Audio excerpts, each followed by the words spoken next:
Здравейте, приятели, и добре дошли в канала Домашни рецепти с Снежи. Аз съм Снежи и днес съм приготвила една много вкусна яхния с свинско месо, гъби и ориз.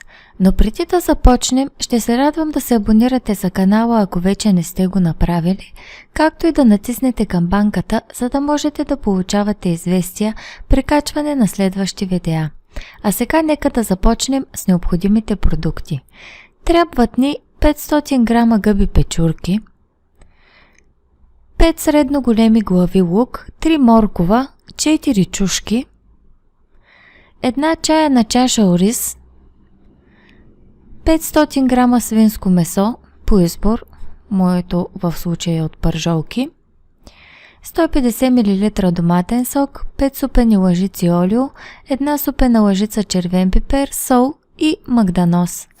Започвам като си нарязвам лука, режа го по-наедричко, тъй като ще е яхния и по този начин все пак ще се усеща. Нарязвам си всичките главички. След това продължавам с морковите, които също режа на две и след това ги правя на купченца.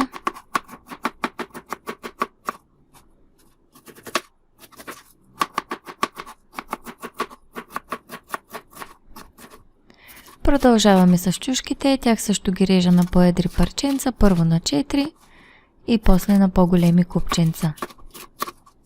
Можете да ползвате само зелени или само червени чушки. В моя случай имам и зелени и червени.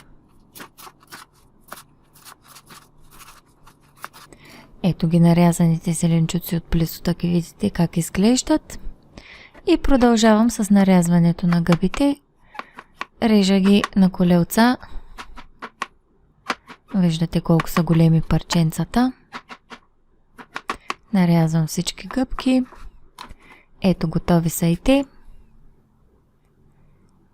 И продължавам с нарязването на месото. Отново го режа на купченца, за да стане на хапки.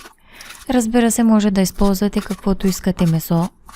Може да е от плешка, от бут, каквото на вас ви харесва. Аз в момента имам това и използвам него. Ето го готовото месо. Сега в дълбоката тенджера се изсипвам олиото и след като загрее, добавям зеленчуците. Лука, морковите и чушките. Ще ги разбъркам хубаво и ще започна да ги задушавам за около 7-8 минутки, за да могат да омекнат хубаво. Като от време на време ги разбърквам, разбира се.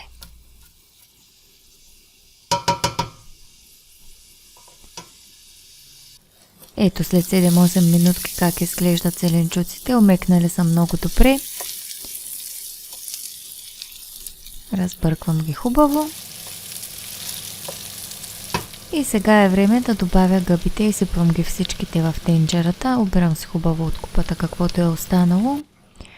И ще ги задушавам за около 2-3 минутки.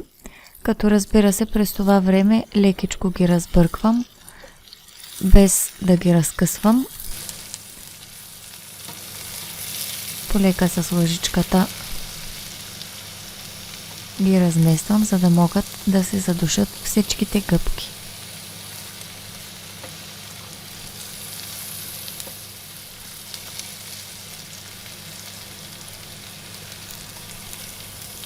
Закрепвам отдолу с лъжицата и ги опръщам.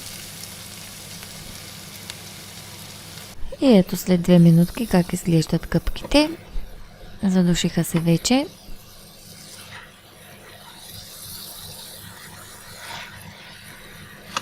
И сега е време да добавя месото.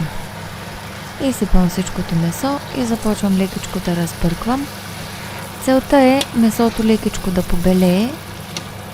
Разбърквам за около 2 минутки, не повече.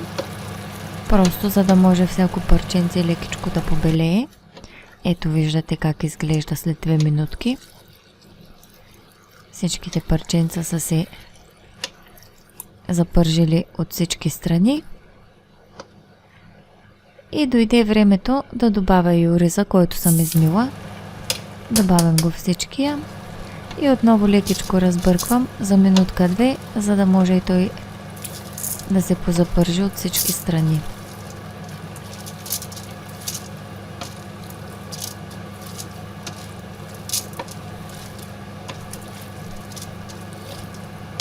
След минутка-две виждате как изглежда и вече е време да се добавя и водата. Изливам цялата вода. Виждате първоначално колко много вода изглежда, че има, но след малко оризът ще я изпие и нашата яхния ще стане гъстичка. Обирам се хубаво от стените на тенджерата, каквото е полепнало. Разбърквам и слагам капак и оставям за около 10 минутки да поври. Виждате как изглежда след 10 минутки, колко много е набъбнало ориза и е изпил доста от водичката. И сега е време да се добавя доматения сок. Изсипвам го всичкия.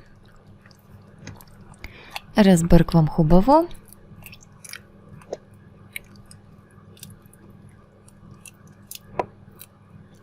И след като разбъркам много добре,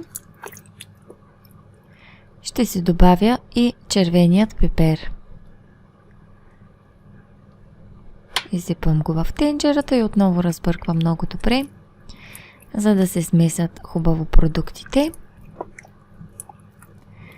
И след това затварям с капак и оставям да поври за около 10 минутки.